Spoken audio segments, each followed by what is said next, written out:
Hello students, कैसे हैं आप सभी। आई होप आप सभी अच्छे होंगे। मैं आयशा आप सभी का स्वागत करती हूं आपके अपने यूट्यूब चैनल एएमएस क्लासेस पर, जहां पर हम पढ़ते हैं ग्रेजुएशन के लिए केमिस्ट्री।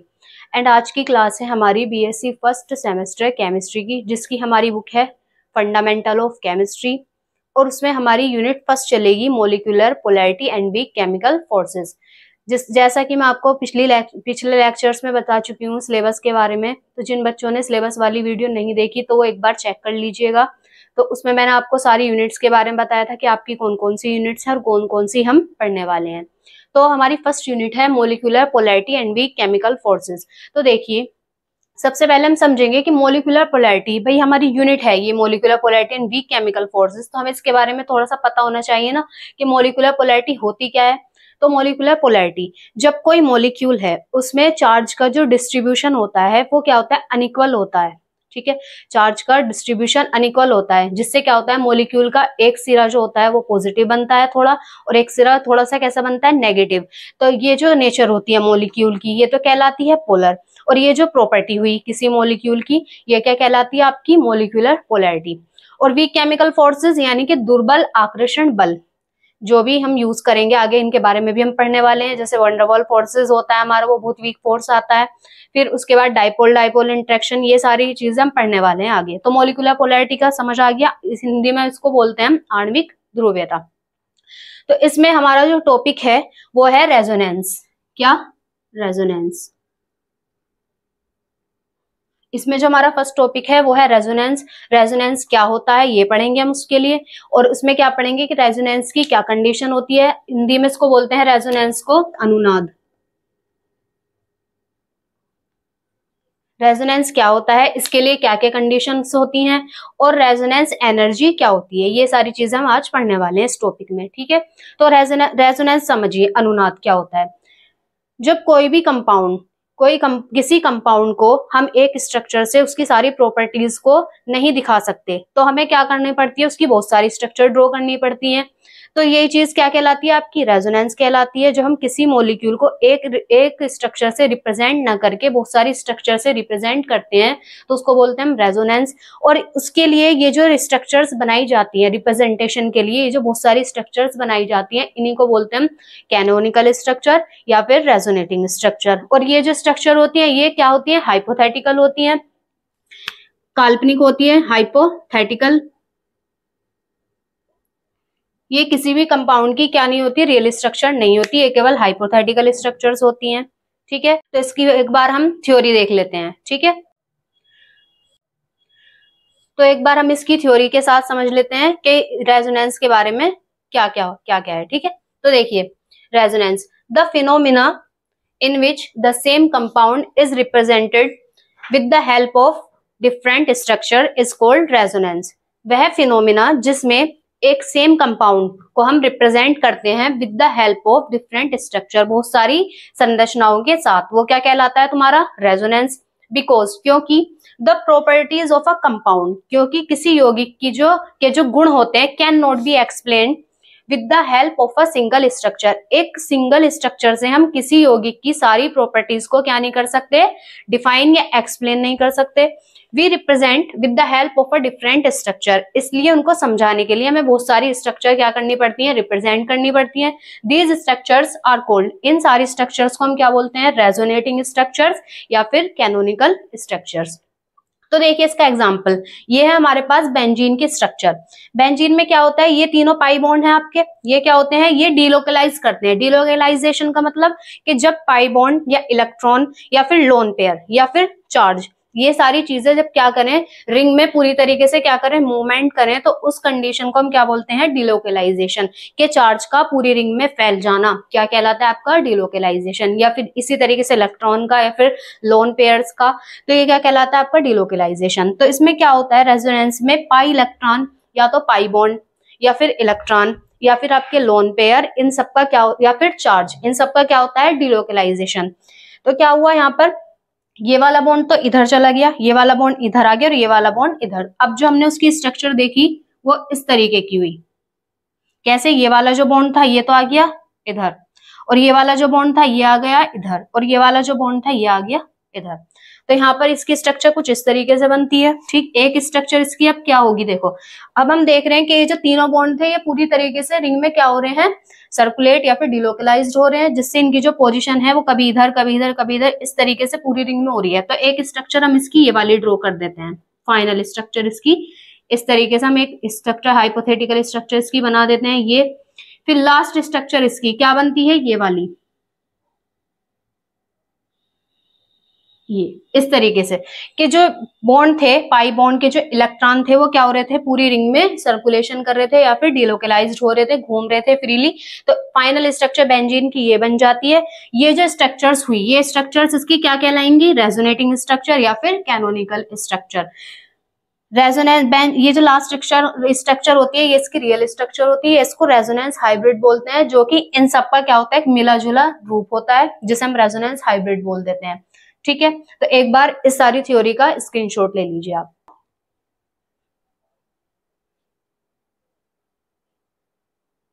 तो देखिए मैंने एक नोट लिखा है, क्या लिखा है ये, all canonical structures are hypothetical not real. जो सारी आपकी कैनोनिकल स्ट्रक्चर्स होती हैं वो क्या होती हैं, हाइपोथेटिकल या फिर काल्पनिक बोलते हैं जिसको हिंदी में, नॉट रियल, वो वास्तविक नहीं होती।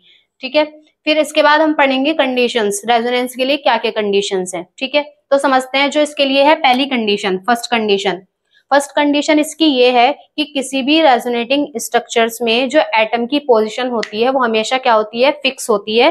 खाली इलेक्ट्रॉन्स का क्या होता है, मूवमेंट होता है या डिस्प्लेसमेंट होता है। मैंने बताया था या तो चार्ज डिस्प्लेसमेंट होगा यानी कि फैलेगा, या फिर इलेक्ट्रॉन्स फैलेंगे, या फिर पाई बॉन्ड का डिस्प्लेसमेंट होगा, पाई बॉन्ड क्या करेगा, सर्कुलेट करेगा, डिलोकलाइज्ड होगा। तो फर्स्ट कंडीशन रेजोनेंस की यही है कि रेजोनेटिंग स्ट्रक्चर्स में एटम की जो पोजीशन होगी वो हमेशा क्या होगी, फिक्स होगी। ठीक है, तो जैसे इसका एग्जांपल देखते हैं हम, जैसे ये हमारे पास ये है carboxylate ion, R C double bond O negative, ये हमारे पास है कार्बोक्सिलेट आयन। ठीक, इसमें ये है चार्ज। अब देखते हैं पहले अल्टरनेशन बनना है इसमें, देखो डबल सिंगल चार्ज। ठीक है, अल्टरनेशन में आ रहा है ये हमारा नेगेटिव चार्ज, तो ये क्या करेगा, डिलोकलाइज्ड। एक चीज बता दूं मैं आपको, जो भी अगर हमारा अल्टरनेशन में आता है, जैसे पाई बॉन्ड आए हमारा अल्टरनेशन में, या फिर चार्ज आए, या फिर लोन पेयर, जैसे डबल सिंगल यहाँ पर इलेक्ट्रॉन आ गए, या फिर डबल सिंगल यहाँ चार्ज आ गया नेगेटिव या पॉजिटिव जो भी, या फिर डबल सिंगल डबल, ये अल्टरनेशन बन रहा हो, तो यहाँ पर क्या हो जाएगा, ये सारी चीजें अब क्या करेंगी, डिस्प्लेसमेंट, ये डिलोकलाइज्ड, ये क्या सारी चीजें क्या करेंगे, अब डिलोकलाइज्ड होने लग जाएंगी रिंग में या मॉलिक्यूल में, जो भी आपके पास होगा। तो इन सारी चीज का क्या होने लग जाएगा, ये फैलने लग जाएंगी। जैसे अब ये नेगेटिव चार्ज था, ये कहाँ जाएगा, पहले यहाँ जाएगा, फिर ये बॉन्ड इधर जाएगा। तो इसकी जो रेजोनेटिंग स्ट्रक्चर बनेगी वो क्या बनेगी, आर सी, यहाँ पर क्या हो जाएगा, सिंगल बॉन्ड हो जाएगा अब इधर, और नेगेटिव चार्ज, क्योंकि ये जो नेगेटिव चार्ज सब इस पर आ गया, यहाँ पर क्या हो जाएगा, डबल बॉन्ड बन जाएगा। तो आप देख रहे हो यहाँ पर क्या हुआ, नेगेटिव चार्ज इस वाले ऑक्सीजन पर आ गया। पोजीशन तो वही है एटम की, देखो सी से यहाँ पर ओ जुड़ा हुआ था, यहाँ पर भी सी से ओ जुड़ा हुआ है, इधर भी ओ था, यहाँ पर भी इधर ओ है। तो एटम की जो पोजीशन है वो क्या होती है, फिक्स होती है, इलेक्ट्रॉन की पोजीशन चेंज होती है बस, या फिर चार्ज की। ठीक है, ये थी फर्स्ट कंडीशन। ये सेकंड कंडीशन क्या होगी इसकी, सेकंड कंडीशन होगी कि जो रेजोनेटिंग स्ट्रक्चर में जो टोटल नंबर ऑफ इलेक्ट्रॉन्स होंगे वो हमेशा क्या होते हैं, सेम होते हैं। इलेक्ट्रॉनों की जो संख्या है वो कभी चेंज नहीं होती। जैसे ये था हमारे पास nitric oxide, N double bond O, ठीक, इसके ये लोन पेयर, एक लोन पेयर ये, एक दो ये रहे इलेक्ट्रॉन। ठीक, यहाँ पर इसके 4 इलेक्ट्रॉन हो गए। तो इसमें देख रहे हो आप टोटल नंबर ऑफ इलेक्ट्रॉन्स कितने हैं, एक इलेक्ट्रॉन ये हुआ, दो ये गए, दो, एक दो तीन चार, चार और दो 6 और एक 7, 8 9 10 11, टोटल नंबर ऑफ इलेक्ट्रॉन इसमें कितने हैं हमारे, 11। जब हम इसकी रेजोनेटिंग स्ट्रक्चर बनाते हैं तो क्या होता है, देखो अगर इसने क्या करा, इस ऑक्सीजन ने अपना ये वाला इलेक्ट्रॉन इसे दे दिया नाइट्रोजन को, तो अब क्या हुई, इसकी ये वाली स्ट्रक्चर बन गई कैसी, एन पर दो दो इलेक्ट्रॉन आ गए, दो यहाँ पर दो यहाँ पर। ठीक है, क्योंकि इसने एक इलेक्ट्रॉन इसको दे दिया अपना। अब क्या हुआ, N डबल बॉन्ड O, अब यहाँ पर कितने बचे, 2 और एक 3, यहाँ पर 4 थे ना हमारे, यहाँ पे कितने बचे, अब 3। अब अगर हम देखें इस रेजोनेटिंग स्ट्रक्चर में तो टोटल नंबर ऑफ इलेक्ट्रॉन इसमें कितने हैं, 1 2 3 4 5 6 7 8 9 10 और 1 11। तो इलेक्ट्रॉनों की जो संख्या है वो कितनी है, 11 ही है। तो यही कहिए दूसरी कंडीशन में कि जो रेजोनेटिंग स्ट्रक्चर होती हैं उनमें इलेक्ट्रॉन की जो संख्या होती है वो कभी भी डिफरेंट नहीं हो सकती, जितनी आप लोगे उतनी ही मिलेगी रेजोनेटिंग स्ट्रक्चर में भी हमें, ठीक है। जितनी होगी उतनी ही रेजोनेटिंग स्ट्रक्चर में उसकी टोटल नंबर ऑफ इलेक्ट्रॉन की संख्या होगी। थर्ड कंडीशन इसकी ये थी, थर्ड कंडीशन में कहा था कि जो रेजोनेटिंग स्ट्रक्चर्स होती हैं या जिन्हें हम बोलते हैं कंट्रीब्यूटिंग स्ट्रक्चर या कैनोनिकल स्ट्रक्चर, बहुत सारे नाम होते हैं इसके, तो उनकी जो क्या होती है, उनकी जो केमिकल एनर्जी होती है वो क्या होनी चाहिए, वो इक्वल ऑलमोस्ट सेम होनी चाहिए, मतलब ज्यादा उनमें डिफरेंस नहीं होना चाहिए, किसमें, उसकी एनर्जी में। ऐसा क्यों कहा, क्यों, अगर देखो, क्योंकि अगर एनर्जी में डिफरेंस हुआ तो उनका जो कंट्रीब्यूशन हुआ वो भी क्या होगा, रेजोनेंस में वो क्या होगा, डिफरेंट होगा। कैसे, कोई ज्यादा कंट्रीब्यूट कर रही होगी, यानी कि कोई ज्यादा कंट्रीब्यूशन कर रही होगी रेजोनेंस में, और कोई कैसा कर रही होगी, कम, जिसकी एनर्जी होगी कम। क्या कह रही हूं मैं, जिसकी एनर्जी, एक चीज बता दूं मैं आपको, जो आपकी होती है स्टेबिलिटी, जो आपकी होती है एनर्जी, एनर्जी आपकी होती है इनवर्सली प्रोपोर्शनल किसके, स्टेबिलिटी के। एनर्जी आपकी किसकी इनवर्सली प्रोपोर्शनल होती है, स्टेबिलिटी के। अगर किसी मॉलिक्यूल की एनर्जी क्या होती है, ज्यादा होती है, तो उसकी स्टेबिलिटी क्या होगी, कम। अगर होगी एनर्जी कम तो स्टेबिलिटी क्या होगी, ज्यादा। तो इसी तरीके से क्या होता है, जिसकी एनर्जी होती है कम उसकी स्टेबिलिटी क्या हो गई, ज्यादा हो गई। तो जो स्टेबल, एक चीज ध्यान ये रखना कि रेजोनेंस में हमेशा जिन स्ट्रक्चर्स की एनर्जी कम होगी या जिनकी स्टेबिलिटी, ऐसे बोल सकते हो स्टेबिलिटी ज्यादा होगी, वही हमेशा रेजोनेंस में क्या करेंगी, पार्टिसिपेट करेंगी। और जो अनस्टेबल होंगी या जिनकी एनर्जी ज्यादा होगी वो क्या करेंगी, लेस कंट्रीब्यूट करेंगी या लेस पार्टिसिपेट करेंगी किसमें, आपका रेजोनेंस में। क्योंकि हर किसी मॉलिक्यूल की एक नेचर होती है कि वो क्या करता है, स्टेबिलिटी में रहना पसंद करता है, ठीक है। तो कंट्रीब्यूशन उस स्ट्रक्चर का ज्यादा होगा जिसकी स्टेबिलिटी ज्यादा होगी या फिर एनर्जी कम होगी। तो इस चीज को यही कहा गया है कि कंट्रीब्यूटिंग स्ट्रक्चर जो होनी चाहिए उनकी जो एनर्जी होनी चाहिए वो लगभग समान होनी चाहिए, ऑलमोस्ट सेम होनी चाहिए, ज्यादा उनमें डिफरेंस नहीं होना चाहिए। अगर डिफरेंस ज्यादा होता है तो उनका जो कंट्रीब्यूशन होगा रेजोनेंस हाइब्रिड में या फिर रेजोनेंस में वो क्या हो जाएगा, डिफरेंट हो जाएगा। तो मैंने बता दिया आपको, जिनकी एनर्जी होगी कम उनकी स्टेबिलिटी ज्यादा, और स्टेबल स्ट्रक्चर ही रेजोनेंस में क्या करेंगी, पार्टिसिपेट करेंगे रेजोनेंस हाइब्रिड में। और एक चीज मैं इसको डेली एग्जांपल के साथ आपको बता दूं एनर्जी और स्टेबिलिटी का। देखो, अगर हम, जैसे हम हैं, हमने खाना पीना खाया अच्छे से, अब क्या हुआ, हम दौड़ेंगे, इधर उधर घूमेंगे, ये सारी चीजें करेंगे, क्योंकि अभी हमारे पास क्या है, एनर्जी है, ठीक। एक टाइम ऐसा आएगा कि हम थक जाएंगे, अब हम क्या चाहेंगे कि बस हमें कहीं भी जगह मिल जाए और हम क्या हो जाए, बैठ जाएं। तो ये क्या हुआ, स्टेबिलिटी आ गई हम में। कब, जो हमारी एनर्जी बिल्कुल क्या हो गई, लो हो गई, तब हमें क्या चाहिए, स्टेबिलिटी। तो इसी तरीके से मॉलिक्यूल्स क्या चाहता है, स्टेबिलिटी चाहता है, ठीक है। तो इसकी थर्ड कंडीशन, फोर्थ कंडीशन थी ये। अब एक बार इन कंडीशंस को हम लिख लेते हैं, फिर उसके बाद थ्योरी के साथ उसको मैं समझा दूंगी आपको, ठीक है। तो एक बार इसकी थ्योरी देख लेते हैं हम। तो एक बार इसकी थ्योरी देख लेते हैं। देखिए, कंडीशंस फॉर रेजोनेंस। पहली कंडीशन जैसा मैंने बताया था, in resonating structures only electrons move, atom क्या होता है, रिमेन फिक्स्ड। एटम की जो पोजीशन होगी वो क्या हो जाती है, फिक्स होती है। खाली क्या होता है, जो इलेक्ट्रॉन्स होते हैं वो क्या करते हैं, मूव करते हैं। तो देखिए, एग्जांपल भी बताया था मैंने, कार्बोक्सिलेट आयन है ये हमारा, इसमें क्या हुआ, ये जो नेगेटिव चार्ज था वो इधर से इधर गया, फिर इधर से ये बॉन्ड टूट गया, इस पर आ गया नेगेटिव चार्ज। तो देखा यहाँ पर हमने कि जो चार्ज था नेगेटिव चार्ज वो अब किस पर आ गया, इस वाले ऑक्सीजन पर आ गया। यहाँ पर कार्बन इस बार एक ऑक्सीजन से यहाँ पर जुड़ा हुआ था, और इधर कार्बन एक ऑक्सीजन से इधर जुड़ा हुआ था।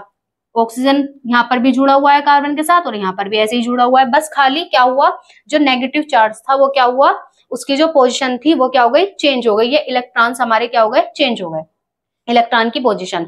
सेकंड कंडीशन क्या थी, in resonating structures total number of electrons must remain same.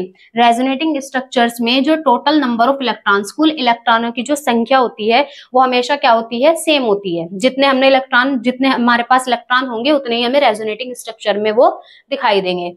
जैसे यहाँ पर था नाइट्रिक ऑक्साइड, इसमें टोटल इलेक्ट्रॉन 11 थे हमारे, तो जो हमने इसकी रेजोनेटिंग स्ट्रक्चर बनाई तो उसमें भी इलेक्ट्रॉन की जो हमारी संख्या थी वो कितनी आई थी, 11 ही आई थी।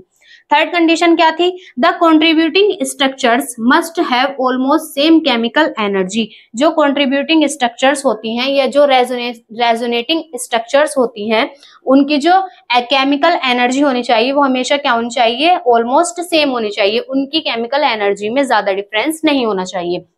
क्योंकि because if the canonical structures या कॉन्ट्रीब्यूटिंग स्ट्रक्चर्स, इसमें कंफ्यूज मत होना, कैनोनिकल स्ट्रक्चर भी यही है, कॉन्ट्रीब्यूटिंग भी, रेजोनेटिंग भी।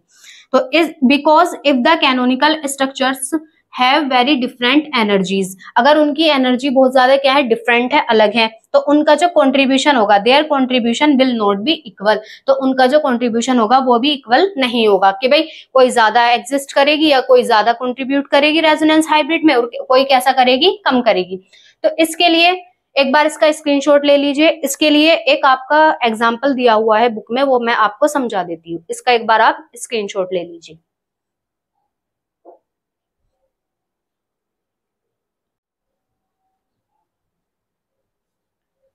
तो देखिए आपकी बुक में ये दो एग्जाम्पल दिए हुए हैं। ये बेंजीन के स्ट्रक्चर्स को दो साइंटिस्ट ने बताया था, उसकी रेजोनेटिंग स्ट्रक्चर्स के बारे में, मतलब उन्होंने दो उसके लिए रेजोनेटिंग स्ट्रक्चर्स बनाई थी, दो साइंटिस्ट ने बेंजीन की मिलकर।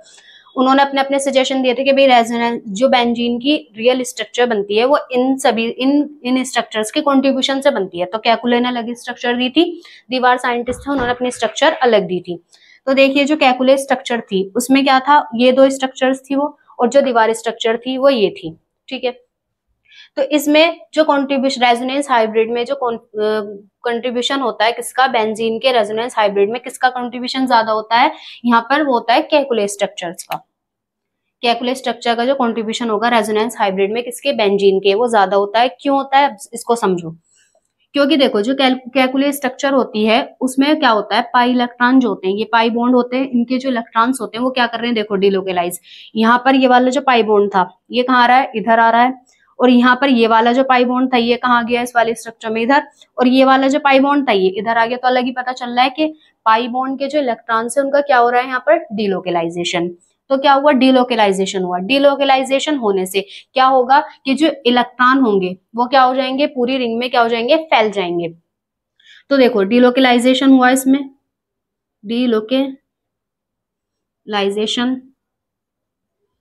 डिलोकेलाइजेशन हुआ। डिलोकेलाइजेशन से क्या हुआ? इलेक्ट्रॉन फैल गए, सब जगह फैल गए। अब क्या हुआ? जब वो फैल गए तो कहीं भी एक पोजीशन पर ऐसा नहीं हुआ कि वहां बहुत ज्यादा रिपल्सन हो रहा है, उनके बीच क्रिएट हो रहा है। तब क्या हुआ? रिपल्सन फोर्स जो था वो क्या हो गया? इनके बीच कम हो गया। रिपल्सन क्या हो गया? कम हो गया। रिपल्सन कम होने से क्या होगा? एनर्जी भी क्या हो जाएगी? कम हो जाएगी। एनर्जी कम हो जाएगी और एनर्जी कम होगी तो स्टेबिलिटी क्या हो जाएगी? बढ़ जाएगी। और मैंने बताया था जो मोर स्टेबल स्ट्रक्चर होती हैं उनका ही कंट्रीब्यूशन ज्यादा होता है किसमें? रेजोनेंस हाइब्रिड में। तो इसीलिए कैकुले स्ट्रक्चर का जो कंट्रीब्यूशन होगा किसमें? बेंजीन के रेजोनेंस हाइब्रिड में, वो क्या होगा? ज्यादा होगा, क्योंकि ये जो स्ट्रक्चर थी वो क्या थी? More stable. अब एक बार समझते हैं हम दीवार स्ट्रक्चर के बारे में। ये जो दीवार स्ट्रक्चर थी इनमें आपको दिख रहा है कि देखो ये जो पाई बॉन्ड थे इनके बीच में एक दीवार की तरह ये वर्क कर रहा है। ये जो बॉन्ड आया है बीच में ये क्या कर रहा है? इन इलेक्ट्रॉनों को ये क्या कर रहा है? रोक रहा है। किस चीज से? डिलोकेलाइजेशन होने से क्या कर रहा है? रोक रहा है। एक रेस्ट्रिक्ट की तरह काम कर रहा है, इनके बीच एक रुकावट की तरह वर्क कर रहा है ये। तो अब क्या हुआ कि एक स्ट्रेन आ गया रिंग में। अब क्या हुआ कि जो पाई बॉन्ड के इलेक्ट्रॉन्स थे वो फ्रीली मूव नहीं कर पा रहे थे। तो क्या हुआ? डिलोकेलाइजेशन कम हुआ या फिर नहीं हुआ, जिससे क्या हुआ? इलेक्ट्रॉन कम फैले या फैले ही नहीं, ठीक है। इलेक्ट्रॉन जो हुए वो कम फैलने की वजह से उनके बीच जो रिपल्सन था वो क्या हो गया? ज्यादा। इलेक्ट्रॉन पास पास में बहुत, रिपल्सन ज्यादा होगा। रिपल्सन ज्यादा हुआ तो एनर्जी भी क्या हो जाएगी? ज्यादा होगी।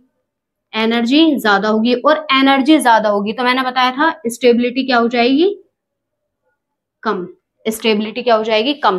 तो लेस स्टेबल स्ट्रक्चर हुई हमारी दीवार स्ट्रक्चर, इसलिए इसका जो कंट्रीब्यूशन है रेजोनेंस हाइब्रिड में बेंजीन के वो क्या हो जाएगा? कम हो जाएगा। अब इसको आप ऐसे लिख सकते हो,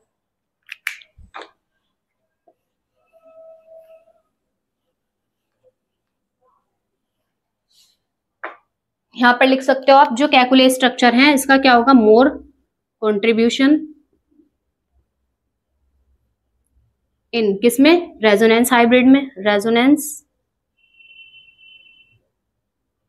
हाइब्रिड और इसका ये जो दीवार स्ट्रक्चर है इसका क्या होगा, less contribution, less contribution in resonance hybrid. ठीक है, अब इसको आप एक फ्लो की तरह लिख सकते हो। कैसे, देखो जो मैंने बताया था, एनर्जी अगर हमारी क्या है, ज्यादा है, एनर्जी ज्यादा है तो स्टेबिलिटी क्या हो जाएगी, स्टेबिलिटी क्या हो जाएगी हमारी, कम। एनर्जी ज्यादा है तो स्टेबिलिटी कम, स्टेबिलिटी कम तो कंट्रीब्यूशन भी क्या हो जाएगा, कम कम। अब इसी को इसी तरीके से लिख सकते हो, एनर्जी कम है तो स्टेबिलिटी क्या होगी, ज्यादा, और कंट्रीब्यूशन क्या होगा, ज्यादा, कंट्रीब्यूशन भी ज्यादा होगा। इसको आप ऐसे लिख सकते हो अपने याद करने के लिए। और क्योंकि यहाँ पर ऐसे लिख लेना साइड में, जो आपकी एनर्जी होती है वो स्टेबिलिटी के क्या होती है, inversely proportional, energy inversely proportional होती है किसके, आपके स्टेबिलिटी के।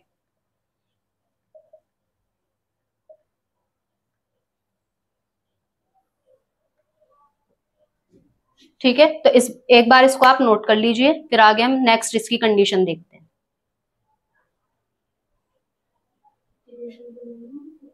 तो देखिए लास्ट की जो हमारी कंडीशन है वो है double bonded structure is more significant then single bonded structure in resonance. Resonance में उन स्ट्रक्चर का ज्यादा महत्व होता है किनका, जो डबल बॉन्डेड स्ट्रक्चर होती हैं, किसकी कंपेयर में, सिंगल बॉन्डेड स्ट्रक्चर के। इसको समझिए इसमें क्या कहना चाह रही है कंडीशन। जैसे ये है आपका BF3, ठीक है, इसमें क्या था, बोरोन से 3 फ्लोरीन ग्रुप जुड़े हुए हैं। ठीक है, तो यहाँ पर क्या हुआ, ये जो बोरोन था ये सिंगल बॉन्डेड स्ट्रक्चर है BF3। ठीक, इसमें क्या होता है, ये कहा गया है इस कंडीशन में कि जो डबल बॉन्डेड स्ट्रक्चर होती है वो ज्यादा सिग्निफिकेंट होती है किसके लिए, रेजोनेंस के लिए। ठीक है, किसकी कंपेयर में, सिंगल बॉन्डेड स्ट्रक्चर के। तो ये जो थी BF3 की स्ट्रक्चर, इसमें क्या था, ये जो बोरोन था, ये जो होती है स्ट्रक्चर सिंगल बॉन्डेड स्ट्रक्चर, इसका भी मीनिंग हम स्टेबिलिटी से निकालते हैं। कैसे, कि ये जो बोरोन था, यहाँ पर इसका देख रहे हो आप, ये जो फ्लोरीन है इस पे होते हैं 6 लोन पेयर, इस तरीके से 6 इलेक्ट्रॉन हुए, इस वाले पर भी ऐसे होंगे 6, और इस पर भी कितने होंगे, 6 इलेक्ट्रॉन्स। तो 6 ये हुए, एक बॉन्ड हो गया, एक से इसने बी के साथ बॉन्ड बना लिया, तो इसकी जो वैलेंसी थी या इसका जो ऑक्टेट था वो क्या था, कंप्लीट था। ऑक्टेट रूल को वो चीज आपने ये चीज पढ़ी होगी कि जो ऑक्टेट रूल को फॉलो करते हैं वो कैसे होते हैं, कंपाउंड स्टेबल होते हैं, और जिनका ऑक्टेट इनकम्प्लीट होता है वो कैसे होते हैं, अनस्टेबल होते हैं। तो यहाँ पर वही चीज हम देखेंगे कि देखो जैसे यहाँ पर फ्लोरीन था, इसके 6 इलेक्ट्रॉन ये थे, एक इसने बॉन्ड बना लिया बी के साथ, तो टोटल 8 हो गए। ठीक है, बैलेंस इलेक्ट्रॉन। यहाँ पर भी क्या था कि 6 थे और एक बॉन्ड इधर से बना लिया, 8 हो गए, इधर से भी ऐसे ही हुआ। अब ये जो था बोरोन, ठीक, यहाँ पर आप देख रहे हो इसने 3 बॉन्ड बनाए हैं फ्लोरीन के साथ। देखो 1 2 कितने हुए इसके इलेक्ट्रॉन टोटल, 1 2 3 4 5 6 इलेक्ट्रॉन है इसके पास। इसका जो ऑक्टेट है वो क्या है, इनकम्प्लीट है। ऑक्टेट इनकम्प्लीट होने की वजह से ये क्या है आपका, लेस स्टेबल है। कैसा, लेस स्टेबल है। ठीक, लेस स्टेबल है। और बताया था मैंने आपको जो लेस स्टेबल स्ट्रक्चर्स होती हैं उनका जो कंट्रीब्यूशन होता है रेजोनेंस में वो कैसा होता है, नेग्लिजिबल या फिर कम होता है। उनका कंट्रीब्यूशन बहुत ज्यादा कम होगा जो लेस स्टेबल होती है। मैंने बताया था कि जो मॉलिक्यूल होते हैं वो उनकी एक नेचर होती है कि वो स्टेबिलिटी की जो स्ट्रक्चर जितनी ज्यादा स्टेबिलिटी वाली होगी उसकी तरफ अट्रैक्ट होंगे या स्टेबिलिटी पाने की कोशिश करेंगे। ठीक, तो यहाँ पर ये लेस स्टेबल है। अब इसकी मान लो, देखो ये जो थे इलेक्ट्रॉन, इन्होंने फ्लोरीन ने 2 इलेक्ट्रॉन इसे दे दिए बोरोन को। ठीक, तो अब क्या हो जाएगा, यहाँ पर क्या बन जाएगा, एक डबल बॉन्ड बन जाएगा। अब क्या होगी इसकी स्ट्रक्चर, यहाँ पर आ जाएगा आपका डबल बॉन्ड, और ये वाला F ऐसे ही रहेगा और ये वाला F ऐसे ही। अब यहाँ पर इलेक्ट्रॉन काउंट करेंगे हम, 1 2 3 4 5 6 7 8। तो इसका जो ऑक्टेट था वो कैसा हो गया, कंप्लीट हो गया। तो ये जो स्ट्रक्चर होगी इसकी कंपेयर में ये ज्यादा क्या होगी, सिग्निफिकेंट होगी रेजोनेंस के लिए। ठीक, क्योंकि ये स्टेबल स्ट्रक्चर है। अब क्या होगा, अब ऐसा नहीं है कि भाई खाली यही वाला फ्लोरीन इसको इलेक्ट्रॉन दे सकता है, इसके पास भी है इसके पास भी है। तो रेजोनेंस में मैंने आपको बताया था कि बॉन्ड क्या होता है, बॉन्ड की शिफ्टिंग होती है, या क्या होता है, बॉन्ड डिलोकलाइज्ड होता है। तो यहाँ पर क्या हो जाएगा, यहाँ पर बॉन्ड बना है, अब ये वाला बॉन्ड कहाँ चल जाएगा, इधर बन जाएगा, और ऐसे ये वाला बॉन्ड यहाँ भी बन सकता है। तो इसकी ये वाली स्ट्रक्चर्स बन जाती है कैसी, ऐसे F सिंगल बॉन्ड B, अब बॉन्ड का हो जाएगा शिफ्ट इधर की तरफ और यहाँ पर आ जाएगा नेगेटिव, यहाँ पर आ जाएगा पॉजिटिव चार्ज। अब यहाँ पर आ गया F इधर, यहाँ पर आ जाएगा पॉजिटिव चार्ज, अब यहाँ आ गया F इधर आ गया नेगेटिव चार्ज। ठीक, एक स्ट्रक्चर इसकी ये बन जाएगी और एक स्ट्रक्चर इसकी क्या बन जाएगी, F single bond B single bond F। अब क्या कहाँ बन जाएगा बॉन्ड, इधर की तरफ, इस वाले F ने इसको अगर इलेक्ट्रॉन डोनेट कर दिए। ठीक है, इस तरीके से तो ये इसकी रेजोनेटिंग स्ट्रक्चर्स बन जाती हैं। ठीक है, तो इनको एक बार नोट कर लेना, ये कैसी होंगी, मोर स्टेबल होंगी, मोर स्टेबल, और इनका कंट्रीब्यूशन किसमें होगा, रेजोनेंस में, कंट्रीब्यूशन इन रेजोनेंस मोर। ठीक है, तो इस एग्जाम्पल को आप एक बार, इस कंडीशन को, इस एग्जाम्पल को नोट कर लीजिए। ठीक है, तो देखिए अब हमारा लास्ट टॉपिक है इसमें रेजोनेंस एनर्जी। हमने रेजोनेंस पढ़ लिया, उसकी कंडीशंस देख ली, अब लास्ट बचता है हमारा रेजोनेंस एनर्जी। तो इसका एक सिंपल, इसके बारे में बता दूं मैं आपको, रेजोनेंस की वजह से, रेजोनेंस एनर्जी का मतलब हुआ कि रेजोनेंस आने से मॉलिक्यूल की जो एनर्जी कम हुई, उसी को हमने क्या बोल दिया, रेजोनेंस एनर्जी। रेजोनेंस आने से जो मॉलिक्यूल की एनर्जी में कमी आती है उसी को हम बोल देते हैं रेजोनेंस एनर्जी। अब इसको समझते हैं एक बार। हमारे पास एक मॉलिक्यूल था, ये साइक्लोहेक्सीन, ये हमारे पास था साइक्लोहेक्सीन। जब हमने इसमें हाइड्रोजन मिलाया, इसका हाइड्रोजनेशन करा, हाइड्रोजन का मिलाना हाइड्रोजनेशन, हाइड्रोजनेशन हमने क्यों किया, इस बॉन्ड को तोड़ने के लिए, इस साइक्लोहेक्सीन को साइक्लोहेक्सेन में बनाने के लिए। साइक्लोहेक्सीन में हमने हाइड्रोजन मिलाया, इसका ये बॉन्ड तोड़ने के लिए और इसे साइक्लोहेक्सेन में कन्वर्ट करने के लिए।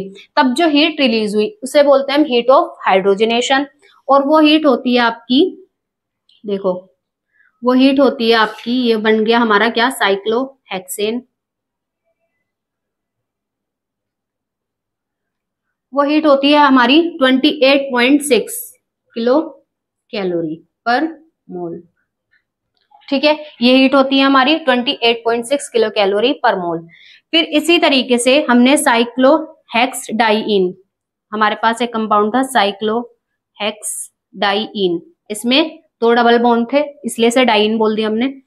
इसका जब हमने हाइड्रोजनेशन करा 2 हाइड्रोजन मॉलिक्यूल की प्रेजेंस में 2s2 लेकर, ठीक, जब हमने इसको साइक्लोहेक्सेन में कन्वर्ट किया तो जो हमारी हीट थी, जो हीट रिलीज हुई यानी कि हीट ऑफ हाइड्रोजनेशन, वो थी हमारी 57.2 किलो कैलोरी पर मोल, ये रिलीज हुई।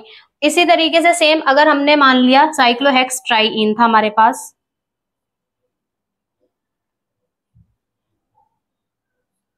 साइक्लोहेक्स ट्राइईन था, उसमें हमने 3 हाइड्रोजन मिलाकर उसका हाइड्रोजनेशन करा और उसको साइक्लोहेक्सेन में कन्वर्ट किया, तो हमारी हीट ऑफ हाइड्रोजनेशन कितनी रिलीज होनी चाहिए, वो होनी चाहिए हमारी 85.8 किलो कैलोरी पर मोल, इसका ट्रिपल। ठीक है, किसका, इसका ट्रिपल, ये होनी चाहिए। तो हमने ऐसे ही माना कि भाई जो बेंजीन था उसकी जो हीट ऑफ हाइड्रोजनेशन होनी चाहिए वो इतनी होनी चाहिए, क्योंकि बेंजीन में भी हमारे 3 पाई बॉन्ड होते हैं, तो उनको तोड़ने के लिए, सिंगल बॉन्ड में कन्वर्ट करने के लिए हमें इतनी एनर्जी हमारी रिलीज होगी, हीट ऑफ हाइड्रोजनेशन हमें इतना मिलेगा। लेकिन प्रैक्टिकली ऐसा नहीं हुआ, बेंजीन की जो हीट ऑफ हाइड्रोजनेशन हमें मिली वो मिली हमें 49.6, ये मिली हमें। ठीक है, तो इस वजह से क्या हुआ, ये जो हीट ऑफ हाइड्रोजनेशन थी वो इसकी कंपेयर में क्या थी, कम थी। हम तो सोच रहे थे ये मिलेगी बट हमें ये मिली। ठीक है, तो ऐसा क्यों हुआ, क्योंकि जो बेंजीन होता है उसमें ये जो तीनों पाई बॉन्ड होते हैं इनकी कोई पोजीशन फिक्स नहीं होती, ये पूरी रिंग में क्या करते रहते हैं, मैंने आपको बताया था डिलोकलाइजेशन करते हैं, जिससे कहीं पर ये पाई बॉन्ड होता है, कहीं पर ये सिंगल बॉन्ड की तरह वर्क करता है, कहीं पर ये डबल बॉन्ड की तरह, इस तरीके से ये एक परफेक्ट नहीं होता कि भाई ये डबल बॉन्ड की तरह ही वर्क करेगा, तो इसलिए इसकी एनर्जी क्या हो जाती है, कम हो जाती है, हीट ऑफ हाइड्रोजनेशन। और जब ये बॉन्ड डिलोकलाइज होंगे तो क्या होंगे, ना तो ये इजिली फ्री होंगे किसके लिए, बॉन्ड फॉर्मेशन के लिए, ना फिर रिएक्शन करेंगे ये। ठीक है, इसलिए इसकी हीट ऑफ हाइड्रोजनेशन क्या हो जाती है, कम हो जाती है। तो यही कहा गया है रेजोनेंस एनर्जी में कि जो हम कैलकुलेटेड मान के चल रहे थे एनर्जी, कि भाई इतनी हीट मिलेगी या इतनी एनर्जी हमें मिलेगी, हीट ऑफ हाइड्रोजनेशन हमारी इतनी होनी चाहिए, वो क्या थी, हमारी ऑब्जर्व वैल्यू जो हमने देखी वो इतनी मिली हमें।